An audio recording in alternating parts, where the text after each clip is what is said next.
Hi ladies and gentlemen, it's Mrs. Wifter and we're going to talk today about annotated bibliographies. We'll talk about the purpose of an annotated bibliography as well as the specifics of this assignment.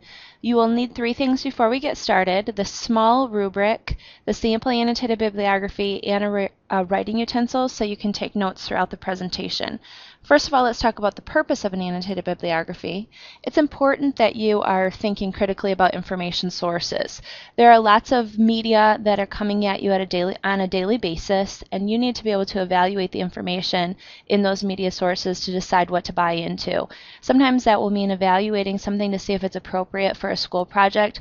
Other times it will be considering whether or not information in perhaps an email from a friend is something that's believable. The ideas and the skills that are provided here are intended for you to build a thought process for evaluating information of all kinds to decide whether or not you want to use it for whatever purpose you have intended. An annotated bibliography essentially looks like a works cited page with short paragraphs inserted under each citation. For this assignment, you'll select three sources that you've used in the research process, which means you'll have three citations within your annotated bibliography, and under each citation, you'll have an annotation. Each annotation will include a brief description of the content of a source, discussion of the purpose of that source, and an evaluation of the quality and presentation of the information within the source. Each annotation will also include an assessment of the author or publishers of the source. On the screen you'll see a definition for an annotated bibliography, and within the definition there are a couple of things I want you to notice. First is this sentence: each citation is followed by a brief descriptive and evaluative paragraph. Later on it says annotations are descriptive and critical, which means there's essentially two parts to an annotated bibliography. There is one part that describes the content of the source and the other part that evaluates the source. The first thing I want you to focus on here is the brief description. The description of the content within the source must be brief. By brief, I mean one sentence long. The most common error students make is writing a paragraph summary about the information in an article or on a web page. A paragraph summary is not an annotation. It's simply that, a summary. And for an evaluative annotation like this, that is not what I want to see. I want to see, and please write this down, one single sentence summarizing the information found in the source, whether it be an article or a chapter in a reference book or an entire website. Then you'll begin the evaluation of the source. You'll consider the relevance of the source to your research, the accuracy of the information as compared to information found in other sources, the author's point of view, and the authority of the author. It's critical to consider who's putting information out there and why you should believe them. If you turn over the little rubric, you'll find a list of questions you can answer for any source. These aren't the only questions that you can address in an annotation, but for this assignment, they provide a really good start. Let's go over each quickly. The first important question to consider is what kind of source is it, and what does it tell you about the information within the source. Regardless of the kind of source it is, you need to state explicitly in the annotation whether it's a newspaper article or a website or a professional journal article from a database. This might seem really obvious, and I will be able to tell what kind of source it is from the citation. However, I need to know that you know what it is. In the past, I've had students, for example, who would continually refer to a website in their annotation, the information on the website, the author of the website, but from their citation, I could tell what they were talking about was actually an article from a database. They were assuming that if it was found online, it was a website, and that is simply not the case. If you are accessing information through a database like Opposing Viewpoints in Context or one of the MEL databases, then you need to state that it is an article from the database, a reference book from the database, etc. If it's a website, you will have accessed it from a search engine like a Google or Yahoo search, and you should state that accordingly in your annotation. In addition to stating what kind of source it is, you may elaborate on what that indicates. For example, if you're talking about a reference source, you should realize that it's been edited and revised heavily, and there are certain assumptions that you can make about the accuracy of information in a reference source. If it's a popular magazine, you might want to consider what the purpose for that article is, which is probably to entertain, and therefore consider what that might mean for the quality of information found there. The next question is, what is the purpose of the source? For every information source that you encounter, you need to decide, is the author just trying to provide information for you?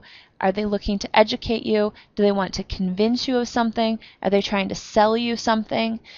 Will be different for all types of information sources, and you'll have to determine that as the reader. The next piece is to consider the intended audience. For example, an academic journal for a nurse might have information in it that would be helpful to a mother with a sick kid. However, the article was not written for that mother, it was written for a nurse. And that will affect the vocabulary, the scope of the information, the technical quality, etc. The next item is whether or not you can find anything out about the author. Sometimes the author is a single person, sometimes the author is a group or organization. You'll want to Google the person or the organization and find out what their education, their work history, personal experiences are. What have they written before? If it's an organization, what is their mission statement? If you can't find anything about the author, then you need to say that in your annotation. The authority of the person who wrote or published the information is really important, as is the point of view of that person or group. I'll give you an example of an author, Arthur Butts. He writes extensively on Holocaust revisionism, which is the denial of the Holocaust. And when you Google Arthur Butts, you'll find out that he is an instructor at a university, but his degree is actually in electrical engineering. He doesn't have any training in history or social sciences. So clearly he is an educated person and probably a smart man, but he does not have the authority to write about the things he's writing about. This would be like me writing about physical education or Mr. Woofter writing about library services. You don't write outside your area of expertise, particularly for serious academic literature. The exception for this would be a journalist who probably builds a reputation on writing in a lot of different areas. But you can find out things about journalists, like their body of work, their employment history, and that will provide you some evaluative information to discuss a journalist. The other issue with Arthur Butts was that when you Googled him, you found that he was connected to a lot of white supremacist sites, which indicated that he had a personal agenda beyond just informing the reader about Holocaust revisionism. The next thing is to consider whether or not there are any unique features. Does the article include data, charts? Are there pictures? Does it include an interview? There might be any number of things there. So if there's something interesting, different than text that you encounter, you should mention that in your annotation. And then the last thing that's really important is whether or not there's any bias that's obvious or not so obvious. And if so, where and why you see that bias. So sometimes the bias is obvious. You'd be able to tell from inflammatory language or sarcasm or manipulation of information or leaving out information that should be there. Sometimes it's a lot less obvious. Always consider, for example, organizations and whether or not there is a specific mission. An organization with an explicit and impassioned mission implies that there might be potential for bias, and you just need to keep your eyes open for that, be aware, and mention that in your annotation. If one of your citations and annotations is about an interview subject, you'll consider many of the same questions. For example, you do need to know some things about the interview subject. You need to know their education and their work background. Don't be embarrassed to ask those questions. You need to know the purpose of them having a conversation with you. Is it just to inform you, to provide information for your project, or are they trying to convince you of something? And also consider whether or not there's any bias. You may have picked this person because they are very passionate about this topic, and so consider whether or not that affects the information that they provide you. I will tell you that if you can avoid using your interview subject for your annotated bibliography, that would be a good idea. The weakest annotations that I come across are consistently those for interview subjects, so just be aware when you're selecting the 3 sources. We're going to look at the sample annotated bibliography, so let me flip over to that screen real quickly, and we'll talk about particularly the layout. First of all, you'll see on the sample annotated bibliography that you have that there is a thesis statement. You do need to include your working thesis. It provides some context for me. Don't think that this needs to be your final thesis statement for your paper. This is just a work in progress, and this is more for my information. The next thing you should see is that there are citations for each of the sources. The citations need to be in correct MLA format, which means that they're double-spaced and reverse indented. And then for each source, there is an annotation. The annotations are single-spaced paragraphs. The boxes along the sides give more ideas about information that can be included in an annotation. For each annotation, you should have included a single sentence of summary. You should have addressed all the questions on the back of the rubric, and you should have checked the boxes on this page to verify that you've addressed any other issues that are relevant to the source.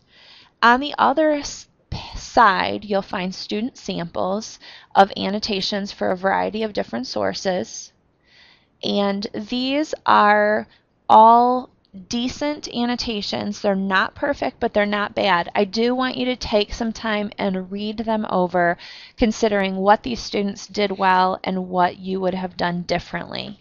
And finally, we'll look at the rubric. Two things that I'll stress again here is, first of all, the use of correct MLA citation, and the second is that the document be free of errors. If you don't use correct MLA format at all, if you make up your own style or you just cut and paste a web address into the citation, I will not grade your annotated bibliography. Also, your document should not have errors. I'll expect that you edit it, that you run it through spell check, that you use the online tools that you need to create citations. If your document is full of errors, I won't grade it. I do expect senior level work, and if I don't get that, I will give your annotated bibliography back to you so that you can fix it, but your grade will be reduced each day that it takes you to make the correction. And finally, I need you to email a sample annotation to me. Your teacher will provide you with a date by which you must send me a sample. You can send me one annotation or all your annotations. I'll provide feedback on everything that I get. The more you send me, the better. You'll be able to make more corrections before you turn your final draft in. The difference between sending an annotated bibliography or using the feedback that you get from me can be the difference between an A or a B on an annotated bibliography, or a D or an E on the annotated bibliography. This is very important and something that you should not skip doing. You can email me at either of the addresses provided below, or share your annotated bibliography in a Google Doc. Just make sure that I get an email notification. Your teacher will also provide a due date for your final draft.